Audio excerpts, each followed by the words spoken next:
Algumas afirmações no futebol, elas são bem interessantes e bem intrigantes. Muito se fala aqui no Brasil que na Europa se joga um outro esporte. Muito se fala também que a intensidade de jogo lá na Europa é diferente. E eu sou uma das pessoas que mais busca, talvez, na imprensa, entender o que é essa tal intensidade.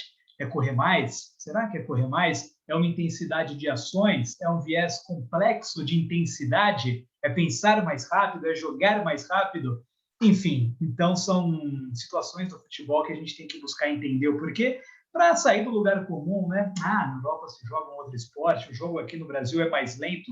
Tá, por quê? Como? Como mudar isso aí? Como modelar o que se faz lá fora e trazer aqui para o Brasil? Será que é só a questão financeira que pesa? Será que é só isso mesmo? Ah, na Europa o euro vale muito, os melhores jogadores estão lá, mas será que não daria para fazer um pouco diferente aqui no Brasil? São perguntas que eu busco responder dia a dia, não tem uma só resposta, isso que é legal. A gente consegue ouvir várias pessoas para ter um diagnóstico cada vez mais próximo da realidade. Bom, meu convidado de hoje é incrível, que satisfação enorme em trazer essa pessoa, porque também, né, outra situação, e aí é um fato concreto, a gente tem poucos brasileiros em comissões técnicas da Europa. Isso é fato, isso é um número. Não temos nenhum treinador nas grandes ligas europeias, mas nós temos o Alessandro Schoemak. Eu vou pronunciar bem o nome dele, porque eu sei que muita gente troca o meu Capretes. Até perguntei para o Alessandro como que se fala exatamente sobre o nome dele.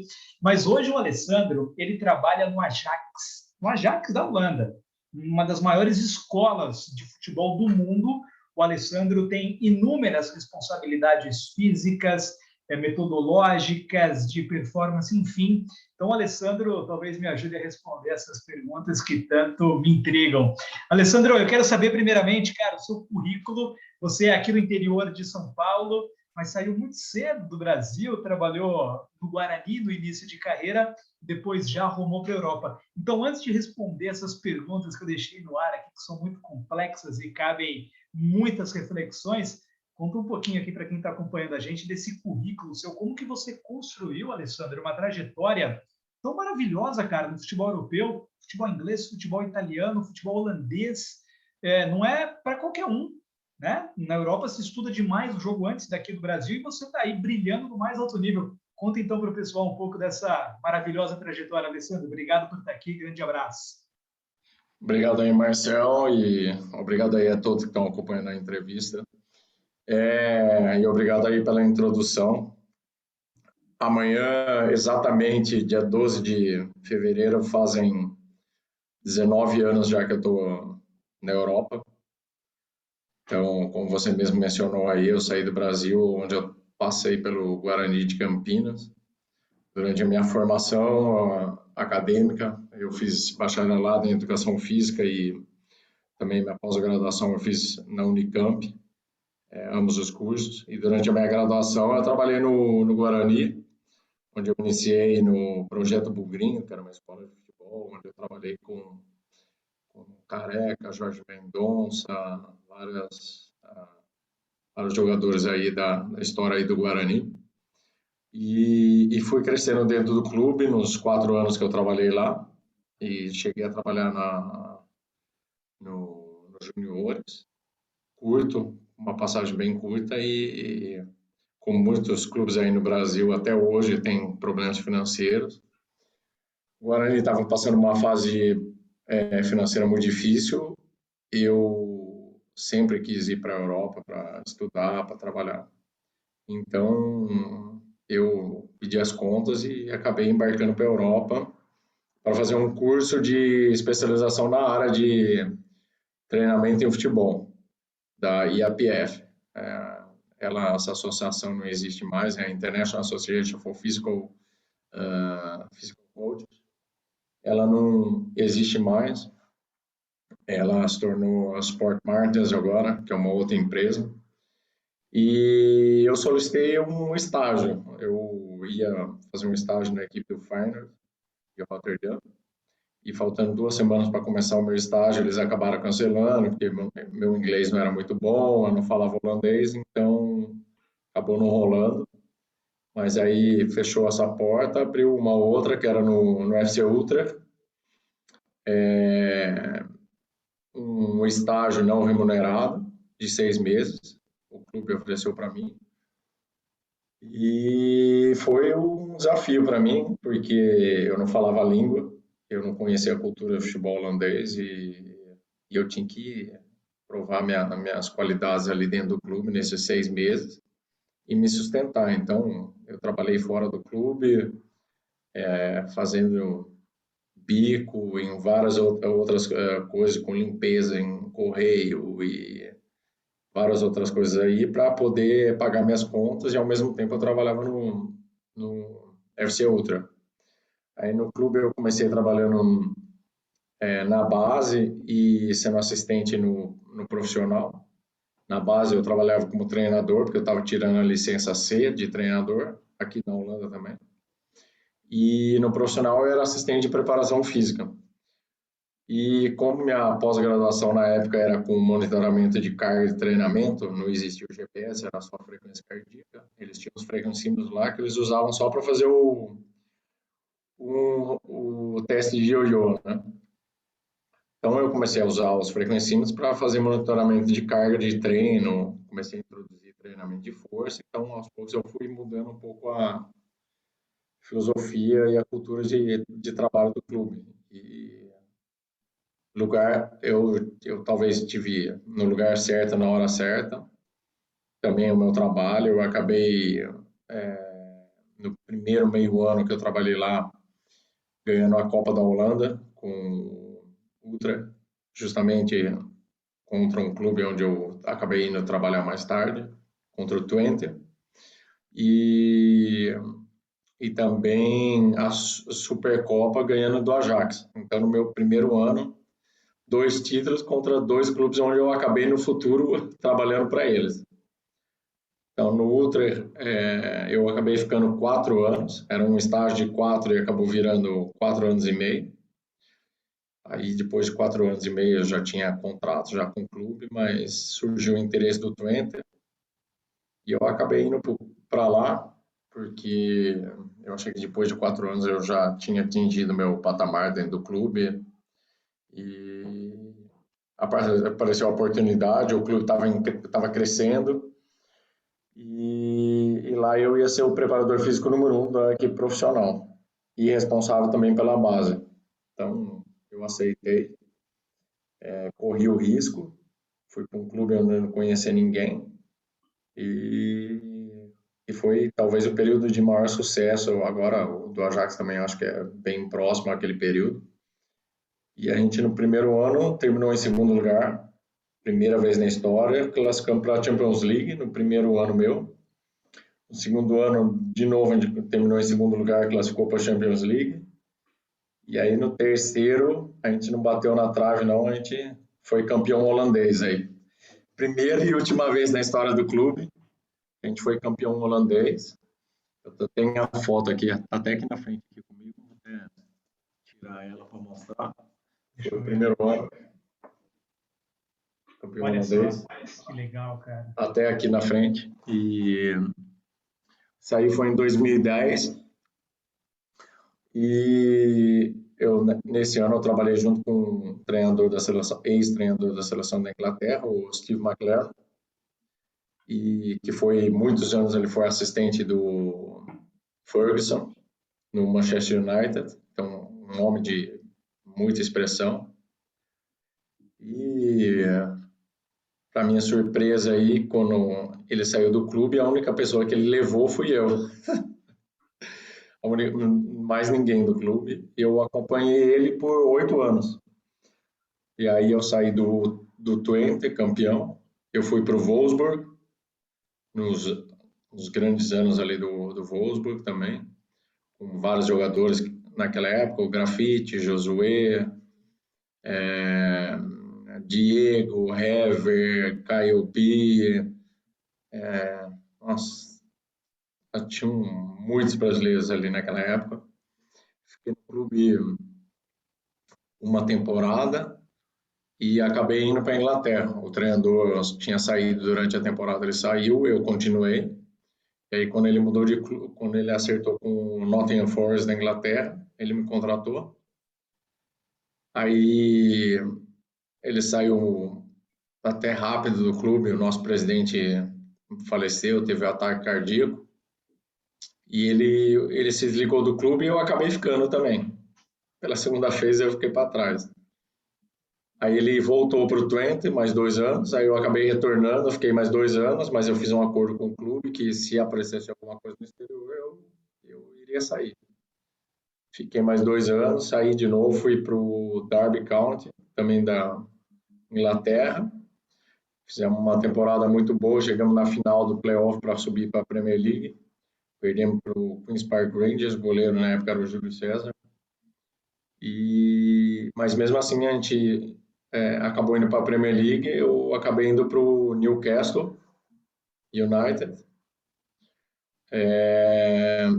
E aí foi o fim da parceria com o treinador Steve McLaren. Depois de 8 anos trabalhando junto, a gente acabou achando melhor cada um seguir sua carreira. Acho para o meu bem também. Ele também estava querendo seguir mais a carreira de diretor técnico e eu estava no meu auge e ele estava na descendente. E eu acabei me desligando e comecei a trabalhar com o Frank de Boer, ex-capitão da seleção holandesa. Trabalhei com ele na Inter de Milão, da Itália. Depois eu fui com ele para o Crystal Palace. Lá também ele acabou se desligando rapidamente. Eu fiquei também, mais uma vez eu fui o único que fiquei, o restante todos foram desligados. Trabalhei com o Roy Hodgson, outro treinador, ex-treinador da seleção inglesa, por 1 ano e meio. E aí um ex-treinador, o meu primeiro treinador do FC Twente assumiu o Anderlecht da Bélgica, que é o maior clube da Bélgica, e entrou em contato comigo se eu gostaria de voltar a trabalhar com ele. Naquele primeiro ano que a gente trabalhou junto, e o único ano, não tinha sido uma experiência muito legal para mim, mas eu falei, bom, vamos ver se depois de 10 anos ele mudou. E eu aceitei o desafio. Eu acho que foi um dos clubes, eu acho que de menor duração, de menor período, mas eu acho que eu tive maior prazer de trabalhar lá. E logo depois o Erik ten Hag, com quem eu tinha trabalhado também 1 ano no Twente, ele assumiu o Ajax e entrou em contato comigo para acompanhar ele lá no Ajax. E aí estamos aí até hoje, aí 3 anos. Cara, que trajetória incrível, Alessandro. Olha isso, você saiu do Brasil sem nada, pelo que você contou, para fazer um curso, sem nada, sem conhecer ninguém, zero rede de contato, zero networking, mas com uma vontade imensa. Pô, primeiro estágio não remunerado foi trabalhar com limpeza e tal. Uma baita força de vontade, uma força interna. Eu vou voltar nessa história para saber e entender por que tem poucos brasileiros na Europa. Talvez a sua história explique essa força de vontade. Não sei se outros profissionais teriam, mas enfim. Mas, olha, você contou. Itália, Alemanha, Holanda, Bélgica, Inglaterra, alto nível. A gente está falando aqui do que há de melhor no futebol mundial. Vou voltar, então, para as minhas indagações e reflexões iniciais. Alessandro, você há quase 20 anos gravitando nesse mundo de alto rendimento.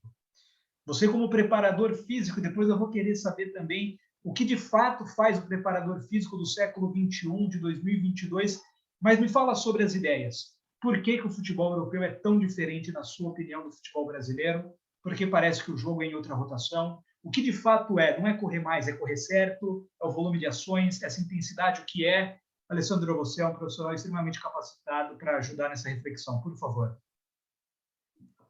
Bom, eu acho que a maioria dos clubes por onde eu passei, principalmente os holandeses, com certeza os holandeses, eles têm uma filosofia de trabalho, né? Tem uma característica clara, metodológica de se trabalhar. Então, lógico que o futebol é movido por resultado, né? Se você não ganha, você está ali na quarta bamba, mas não é a curto prazo, né? Eu estou muito tempo fora do Brasil, mas eu acredito que no Brasil é o resultado a curto prazo, né? Aqui o pessoal, os clubes, eles acreditam num processo a longo prazo. Então, a filosofia de trabalho, a metodologia é respeitada, você tem tempo, você tem confiança para trabalhar.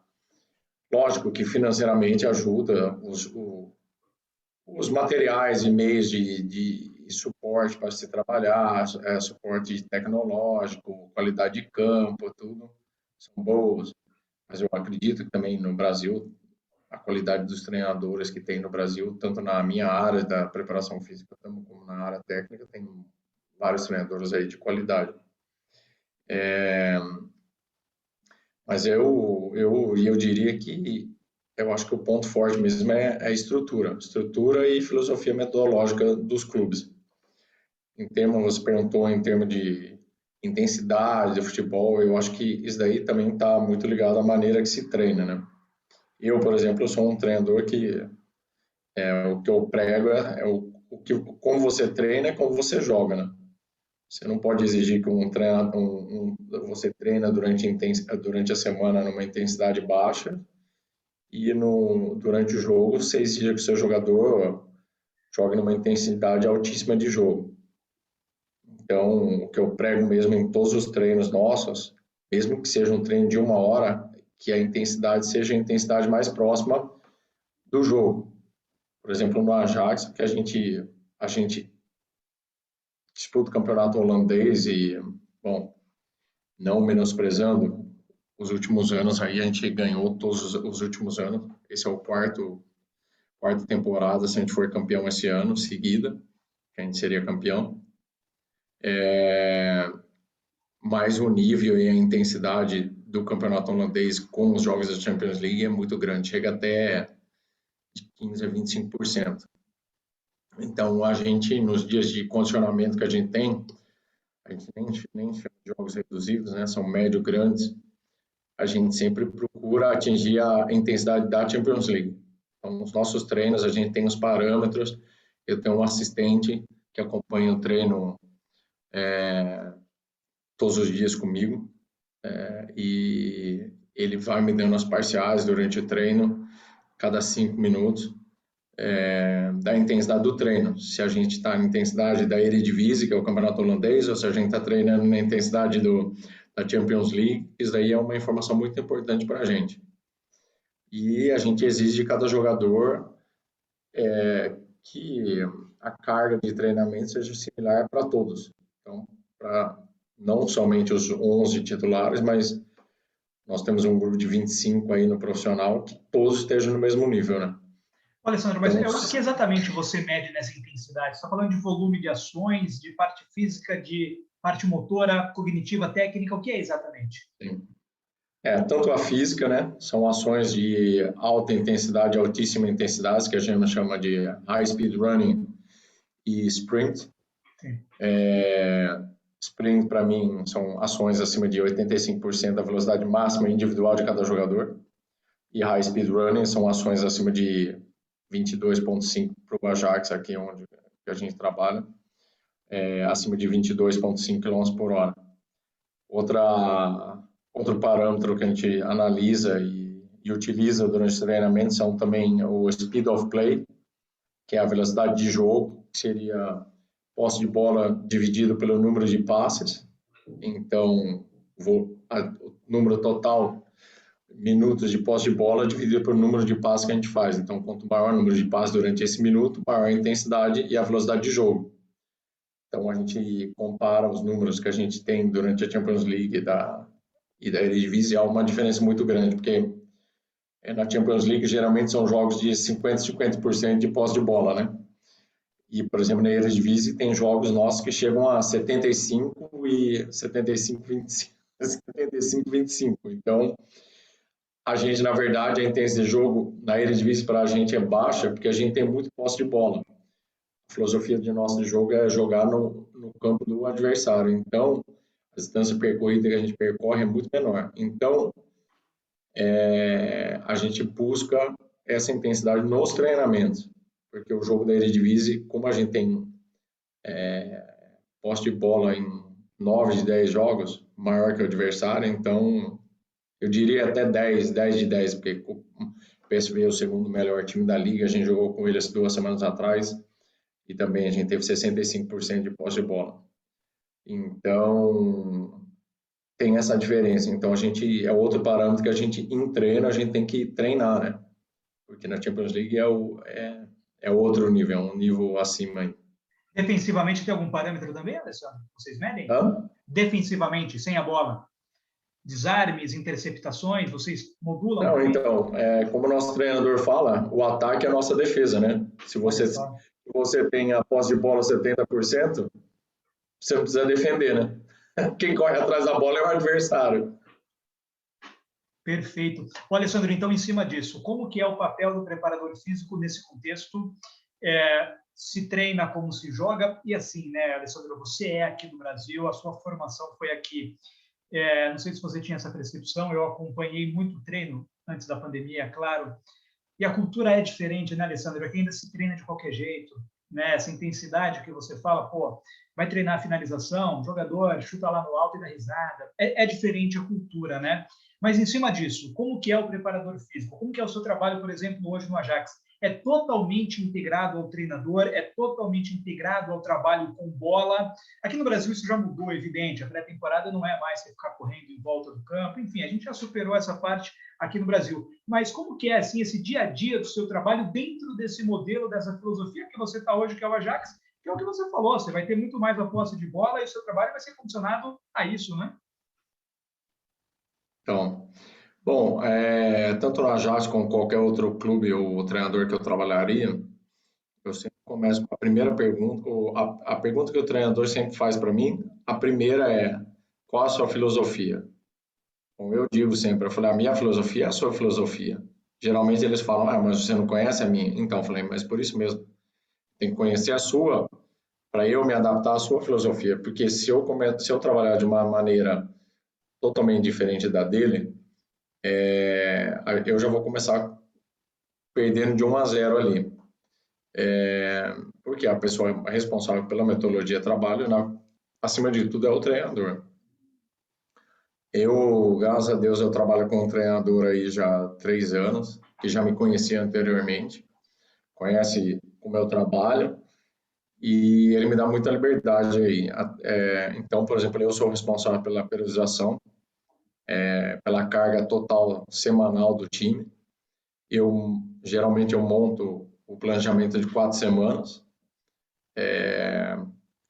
já tenho essa liberdade de inserir os trabalhos técnicos e táticos, quais os exercícios que a gente serão escolhidos, porque eu sei, de cada exercício eu sei exatamente qual a intensidade. Então, por exemplo, se ele quiser fazer um trabalho de transição um dia antes do jogo, eu sei qual vai ser o custo para o jogador. Então, por exemplo, eu falo, não, a gente pode fazer, mas um dia antes do jogo eu faria 6 minutos.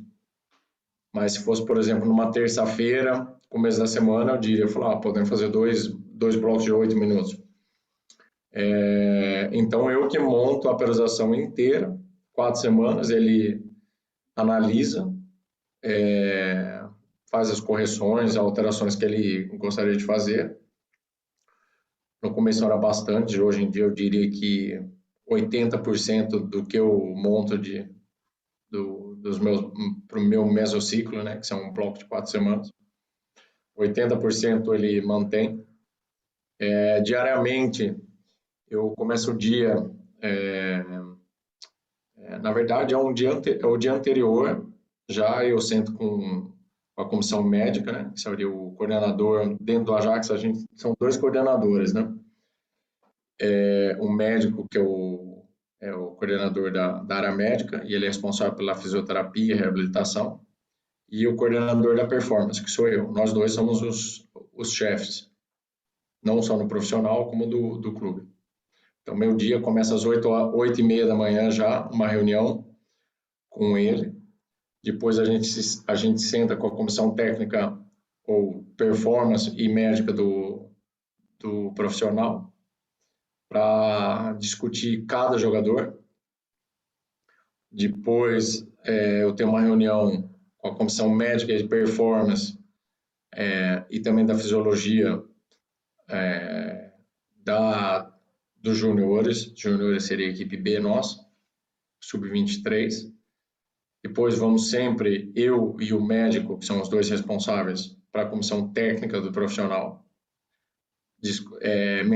discutir os jogadores disponíveis para treinar ou não, que jogador tem que ser diferenciado, que jogador tem que fazer trabalho extra, que jogador...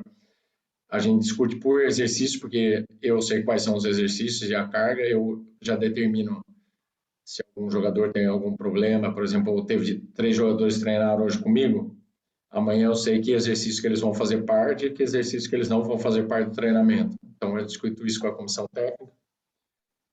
Aí isso já são 9h30 da manhã, já se passaram 1 hora de reuniões aí.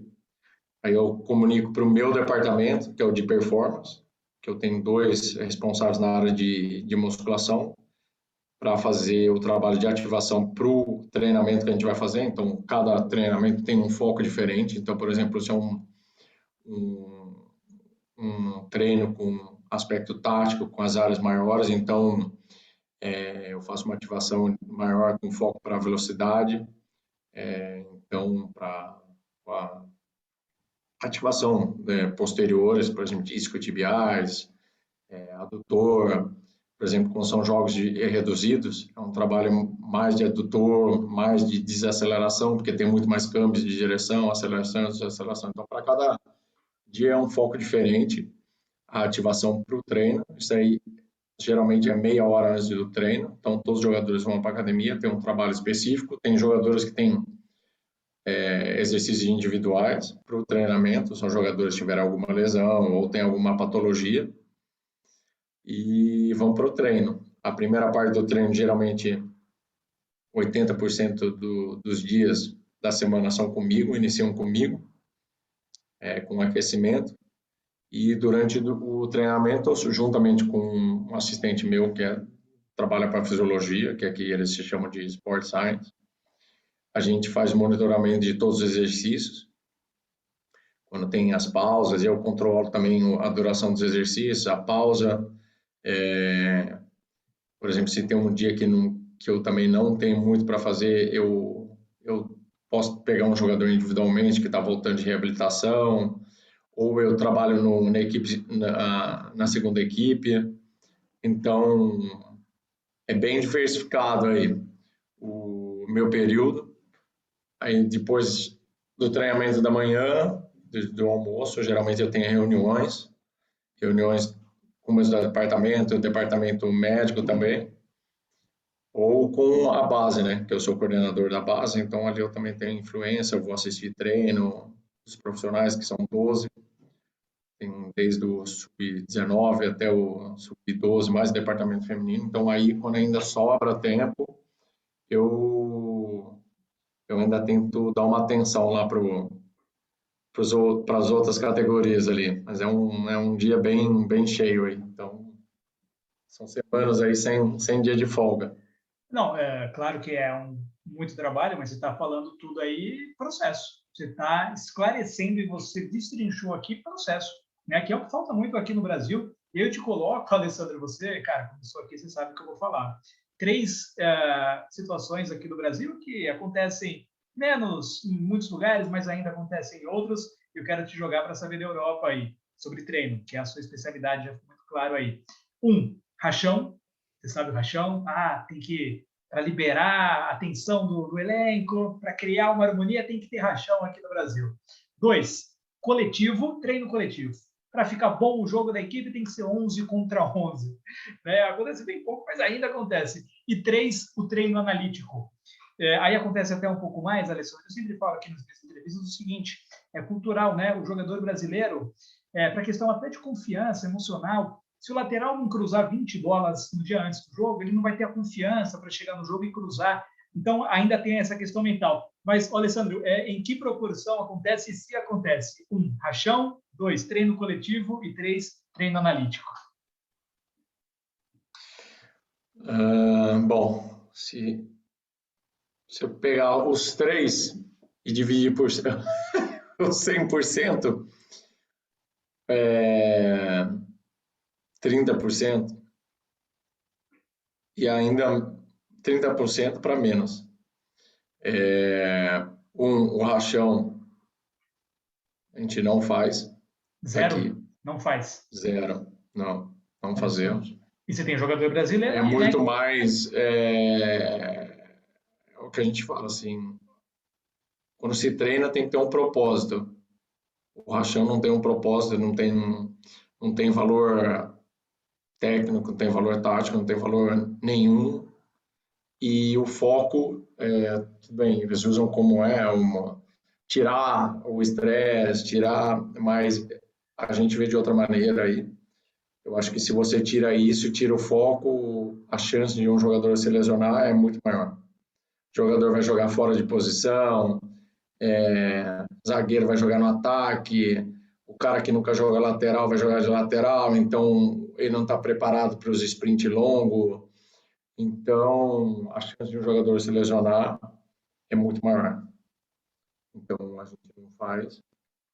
O que a gente faz, às vezes, é um trabalho de 11 contra 11, tático, ou 10 contra 11, com alguns assentos que o treinador chama de assento. São por exemplo, saída de bola. Por exemplo, a gente analisa o adversário, eles pressionam com dois jogadores, o 9 e o 10, ou eles pressionam com o 7 e o 11, que na Holanda geralmente se joga o 4-3-3, ou eles pressionam com 4, como a gente vai fazer a saída de bola, vamos fazer, a gente chama do V invertido, o número 6 nosso, que é o meio-campista, o volante, na verdade, né, o antigo volante, então ele vai fazer o V invertido, ele vai. Ou a gente usa o goleiro, porque os goleiros aqui na Holanda são muito bons com os pés também. Mas é sempre o tático, não é aquele 11 contra 11, o rachão, ou o tático que o Brasil faz. É um 10 contra 11. E geralmente o que a gente faz também, a gente reduz a dimensão do campo, a gente nunca faz o campo inteiro.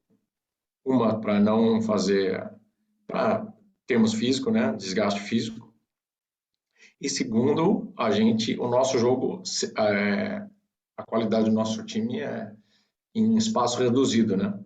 Quanto maior o campo, maior o tempo e a posse de bola do jogador. A gente acaba restringindo também, já estou até contando demais, por exemplo, em áreas onde só pode 2 toques, por exemplo, a gente divide o campo em 3 áreas.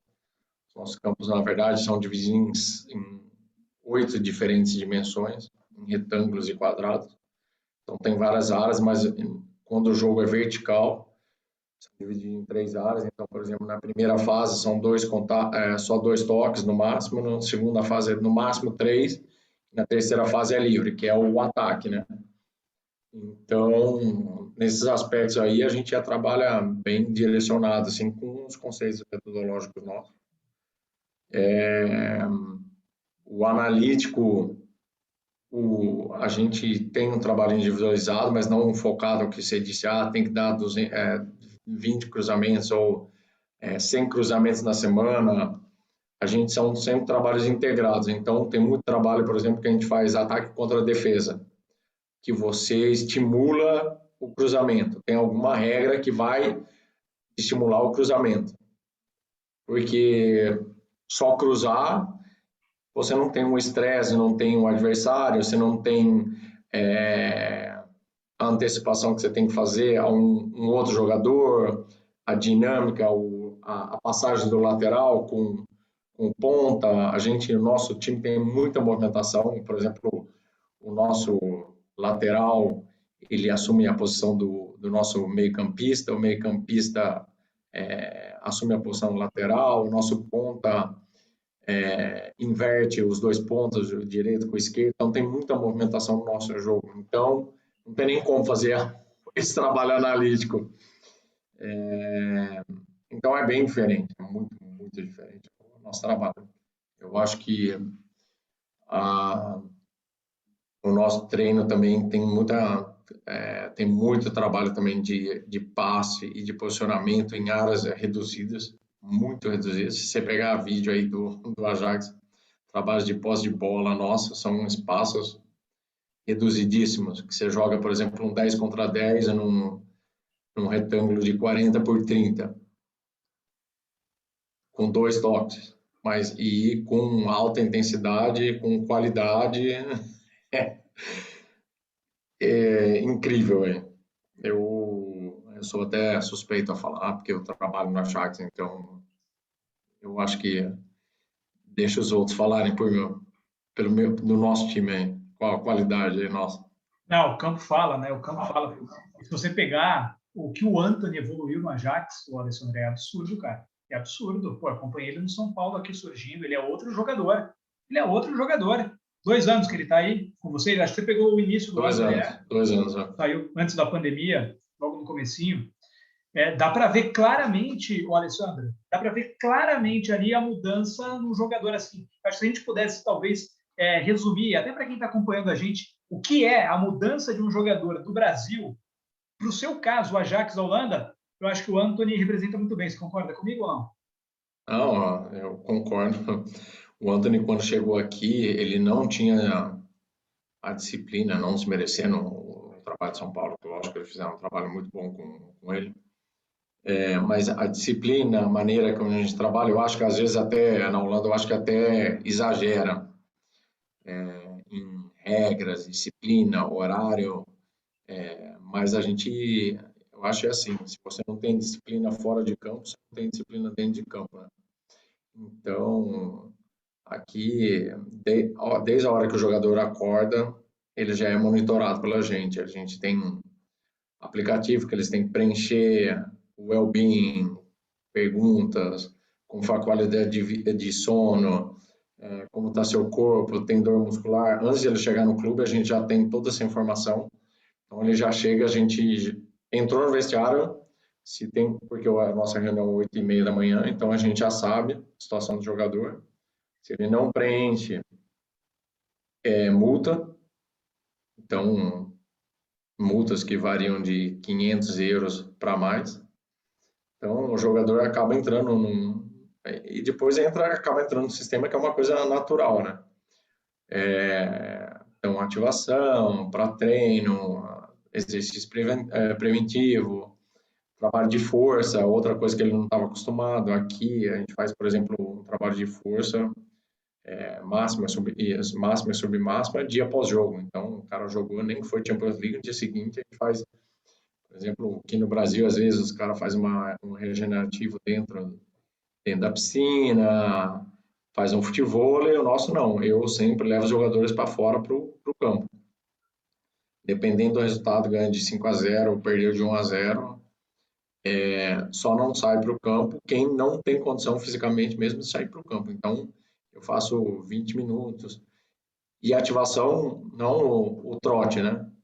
É ativação mesmo. É um trabalho baixa intensidade com bola, com mobilidade, com trabalho de velocidade. Eu faço também, de não velocidade máxima, mas um fartlek com tempo, com câmbio de velocidade, para não só trabalhar com as fibras de velocidade baixa, né? Branca, as vermelhas, mas as brancas também de velocidade alta. Para expor o jogador mesmo a isso, e também para, ainda mais quando a gente joga na Champions League, campeonato holandês, são um jogo atrás do outro, então tem que saber a condição que o jogador está, né?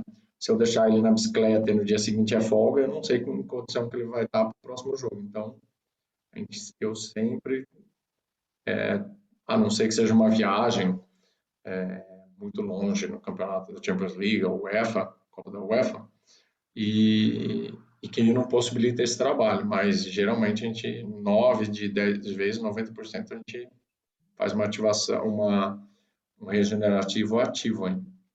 Alessandro, vamos Então, falar. toda essa mudança aí, ele passou Sim. por isso, e você vê hoje, eu acho que também o rendimento dele, ele continua com a qualidade dele que ele teve quando ele chegou aqui, técnica absurdamente alta, ele é diferenciado mesmo, talvez no campeonato holandês seja o jogador mais técnico, mas ele é muito mais objetivo e o rendimento dele, tanto de gols como assistência, triplicou, né? E a intensidade de jogo dele também aumentou muitíssimo. No começo vários jogos a gente com 60 minutos de jogo a gente tirava ele porque a intensidade de jogo era muito mais alta. Hoje em dia ele joga dois, três jogos na semana, 90 minutos sem problema. Não, e isso aí é uma bobagem que se fala muito no Brasil, não, se treinar em 2 toques que você citou, o jogador vai perder a essência dele. Se ele ficar mais forte, pô, ele não vai ficar tão leve, não vai conseguir driblar, isso é uma grande bobagem. E eu vou chegar em outro ponto, Alessandro, que para mim não é dissociado, que é a questão da mentalidade do profissionalismo. Alessandro, tudo que você falou, pô, tem que preencher aplicativo, se não tem multa e tal, o atleta é atleta 24 horas, né? É diferente o atleta do jogador de futebol, do goleiro, que vai lá e se diverte e tal. Claro que o atleta se diverte também, mas com um foco muito mais voltado para metas, objetivos, desempenho. É uma grande diferença também, Alessandro, porque para mim está diretamente relacionado essa intensidade de jogo. É o jeito que o cara se comporta. Ele não é só jogador os 90 minutos que ele está em campo. Ali é o resultado de toda a preparação dele. E você disse show que você faz aí no Ajax, cara. Então, ainda tem, o Alessandro, essa diferença daqui do Brasil. E é curioso notar que jogadores, quando voltam da Europa para o Brasil, o cara muda, Alessandro. Parece que a cultura engole o cara. A cultura brasileira aqui engole o cara, que está acostumado na Europa a fazer diferente, mas aqui ele já vai mais na malemolência e tal. Tem muito a ver, Alessandro, a mentalidade, o profissionalismo que você lidou nesses 19 anos aí, Alemanha, Itália, Inglaterra, Bélgica e na Holanda, é diferente? É diferente. Tanto é que os brasileiros que chegam aqui, eles falam assim: você não é brasileiro, você é alemão. Caramba. Até eu fui influenciado por isso, que eu prego a disciplina. Para mim, horário é horário. Para mim não tem diferença se o cara é brasileiro, se o cara é japonês, se ele é holandês, se ele é mexicano. Para mim todos os jogadores são iguais. Eu exijo a mesma coisa, a disciplina é a mesma. E é o que eu disse. Se você não tem disciplina fora de campo, como você pode exigir um jogador a disciplina dentro de campo? O nosso time exige muita disciplina tática, movimentação. Então, se você fora de campo não, também não tem essa disciplina e isso acaba afetando dentro de campo, né?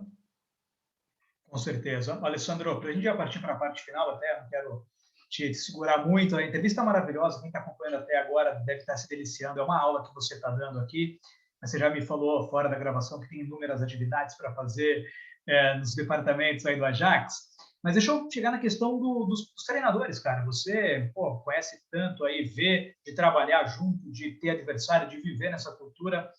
Por que o treinador brasileiro não emplaca, Alessandro? Tem preconceito? Não tem? Falam das licenças. Ah, licença aqui no Brasil agora tem a CBF Academy. Mas, pô, no começo você contou a sua história de vida. Você saiu aqui de Campinas sem nada e foi, e venceu. O brasileiro aqui talvez ganhe muito, e aí a questão financeira, pô, o cara tá bem aqui, o cara é de alto nível, para que eu vou me expor? Um clube menor, talvez, da Europa, que eu não conheço e tal. Como são vários aspectos, vários elementos, como no futebol, na vida, nunca é só uma coisa. Mas o que você acha que é, Alessandra? A questão da língua, né? Pô, você fala inglês, holandês, falou que fala alemão, pô, eu estudo alemão faz 3 anos, é tão difícil o progresso, cara. Eu amo línguas também, mas é complicado e você tá aí, pô, o seu inglês é perfeito, né? Por quê, Alessandro? Que nenhum técnico brasileiro de fato emplaca na Europa. A gente teve Luxemburgo no Real Madrid, Filipão no Chelsea, mas assim, faz muito tempo e foram muito esporádicos. O que acontece, na sua opinião? Eu acho que algumas coisas você já mencionou. Eu acho que, bom, a língua é uma barreira, isso com certeza, mas língua se aprende. Eu também cheguei aqui sem falar holandês e sem falar o inglês. Hoje em dia eu falo 5 línguas fluentes. Então isso não é, para mim, não é desculpa. Eu acho que depende de cada um, da motivação e da vontade de aprender. Você aprende.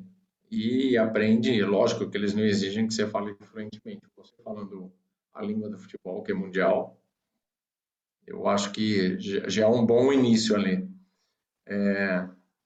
Tô até com ele aqui na minha frente, ainda que você falou, ó. Deixa eu ver. Ó, um aqui, ó. Caramba, olha que legal. Todos os termos de futebol é da Eu- UEFA.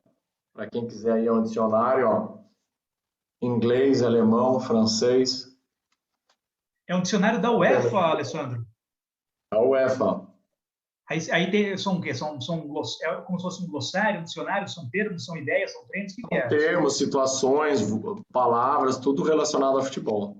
Olha Tá só, por acaso tá aqui na minha mesa, no meu escritório.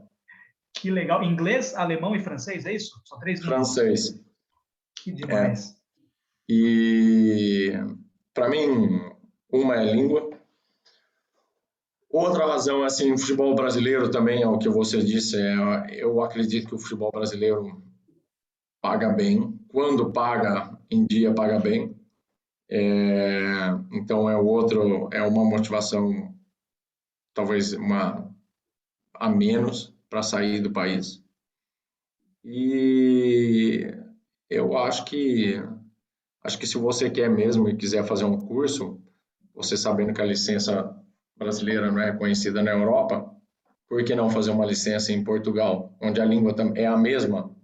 Ou faz uma licença na Espanha, uma língua muito próxima à nossa. Então, eu acho que isso aí eu acho que é mais uma desculpa para das pessoas aí meio que se acobertarem para não sair para fora aí do Brasil. Eu acho que se você quer mesmo, quer aprender, eu acho que tem muitas oportunidades aí. Quanto à qualidade do curso aí no Brasil, é, eu não posso dizer que eu não participei de nenhum curso. Infelizmente, eu acho que eu tenho uma bagagem aí, talvez eu seja o brasileiro com maior bagagem dentro do futebol brasileiro no exterior.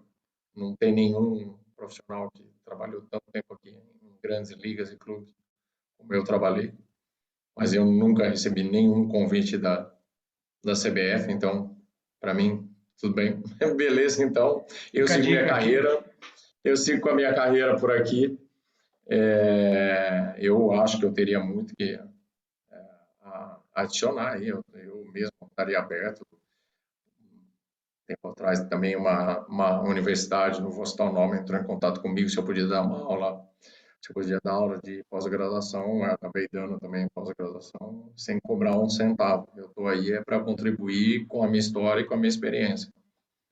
Então, mas ninguém nunca me procurou, então eu também não vou, eu também não vou procurar, mas tá aí. E a informação, ainda mais com o mundo aí que a gente está vivendo aí, a informação está aí, está na internet, tem, tem tanta informação, artigo científico, YouTube, cursos online, pô, você não precisa nem estar aqui na Europa para poder fazer um curso. Então, é Mas tem questão de preconceito, correr aí Alessandro? atrás, né?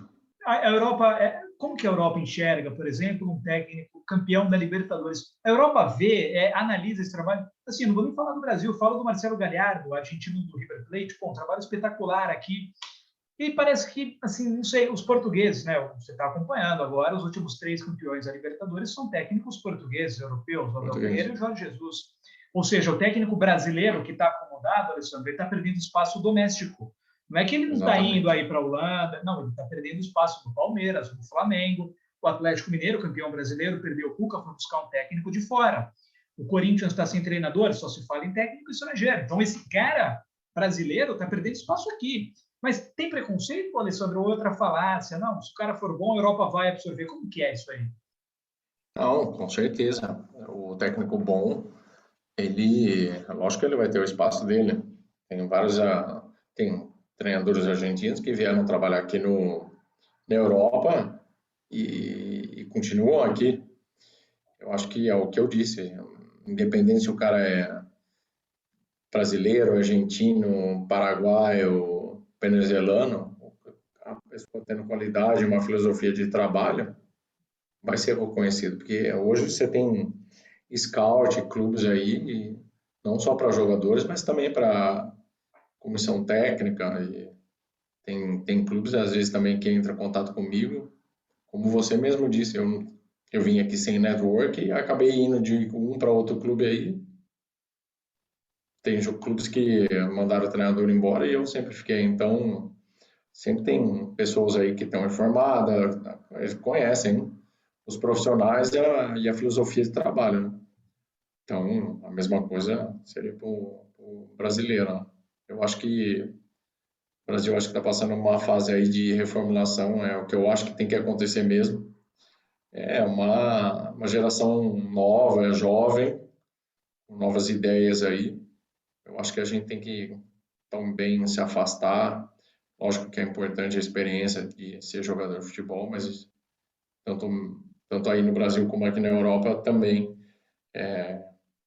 não significa, se você for um grande jogador, que você é um grande técnico, né? Tem jogadores aí que tiveram uma carreira como jogador menores e não tanta expressão que acabaram se despontando aí como técnicos. Tanto aqui na Europa também, né? Jürgen Klopp, o Mourinho, são exemplos aí de treinadores, mesmo o Ten Hag aqui, com quem eu trabalho no Ajax, ele jogou no Twente, onde eu também trabalhei, mas é um clube de não tão grande expressão na Europa, mesmo na Holanda mesmo, é um clube médio porte, mas hoje é um dos treinadores aí dentro dos clubes grandes mais cogitados aí, que 4 anos tem feito sucesso, demonstrado uma maneira de jogar, uma maneira de trabalhar diferenciada e que está despertando o interesse de muitos clubes grandes aí. Quantos anos tem o técnico do Bayern de Munique, Alessandro? Então, ele é mais novo que eu. Pois é, e tá lá, né? 40. Eu também sou novo, viu? Eu tenho 42, mas eu tenho 40. Cara, que legal. Nossa, você falou tudo, o técnico argentino tá aí, ó. Tem o Sampaoli, tem o Bielsa, tem, enfim, tem vários, né? Tem o Eduardo Cudê, saiu do Internacional para o futebol espanhol, para o Celta. Enfim, então, de fato, não é só preconceito, isso é bobagem, tem muita coisa por trás. Alessandro, obrigado, cara. Olha, que aula que você deu. Obrigado. Eu que te procurei, né? Eu te chamei pelo LinkedIn, te vi ali. Trabalho incrível que você faz. O Brasil e o brasileiro tem que conhecer. É uma história inspiradora sua, de repente, aquele cara que está se formando na Unicamp, como você se formou, né? Que é um berço hoje, a Unicamp hoje forma grandes profissionais. Tenho amigos que estudaram lá e querem seguir a carreira. Você é uma baita história, cara. Então, o seu testemunho, o seu exemplo vale muito para as pessoas até que estão começando no futebol. E como reflexão final, eu sempre deixo, Alessandro, para o futuro. Como que você imagina? Você já falou que não quer ser treinador, né? Que você está muito bem, obrigado, preparador físico, é o que você ama, e ok, né? Isso é de cada um, é a missão de cada um, é o sonho de cada um, é o que se sente bem, mas você quer continuar na Europa, mas quanto tempo? Quer voltar para o Brasil? Não quer? Que projeto te agradaria? Enfim, como que vai estar o Alessandro daqui 3, 5, 10, 15, 20 anos? Se é que dá para prever tudo isso no futebol, mas quais são seus sonhos, metas, objetivos e projetos? Mais uma vez, Alessandro, muito obrigado. Foi incrível te conhecer e te entrevistar aqui no meu canal. Bom, primeiramente aí quem tem que agradecer sou eu aí que me deu essa oportunidade aí para contar um pouco da minha carreira, da minha experiência, do meu trabalho. Bom, em relação ao futuro, bom, eu não sei nem o dia de amanhã, né? Mas lógico, a gente tem sempre um sonho. Eu trabalhei no Brasil só no Guarani de Campinas, mas eu sempre tive o sonho. Eu sempre falei que eu quis trabalhar no Brasil, lógico que é meu país, mas tem que ser a oportunidade certa, o clube certo, onde eu possa trabalhar de uma maneira similar com a que eu trabalho aqui. Eu não tenho ilusão que vai ser idêntica, com a mesma estrutura, tudo, mas um clube que se interesse, que pense a longo prazo, estrutural, metodológico, onde eu possa, como aqui no Ajax, trabalhar da mesma maneira, tanto no profissional, nos juniores, como na base, e criar uma filosofia de trabalho que unifica todas as equipes dentro do clube, né? Que os profissionais não trabalham para eles, mas trabalham para o clube, né? Eu sempre falo aqui no Ajax que a agenda do Alessandro não é do Alessandro, a agenda é do Ajax. Então eu me adapto ao clube, então sou 100% Ajax hoje. Não teria outro pensamento que não fosse o que o Ajax é no momento. Tenho também um contrato aqui até 2023, essa é outra diferença no futebol europeu, o contrato é contrato, e geralmente eles renovam antes disso, os profissionais, então isso é sempre um sinal para a pessoa, quando o contrato é renovado antes de terminar, já é um sinal que eles valorizam o seu trabalho, né? Então, o meu contrato aqui já foi renovado já 2 vezes, mas lógico que eu tenho vontade de trabalhar com um clube no Brasil, pode ser até num futuro próximo, e na seleção, né? Mas, como eu disse, eu acho que o pessoal da CBF nem sabe, talvez algumas pessoas lá sabem, mas tem também sempre essa parte de burocracia e eu também não gosto de se envolver nisso. Eu acho que tem que ser acima de qualidade e eu estou aí para, bom, eu estou aberto no futuro aí, um dia se aparecer, apareceu. Se também não apareceu, eu vou continuar seguindo aqui na Europa. Como eu disse, amanhã fazem 19 anos que eu estou aqui e vamos seguindo em frente aí.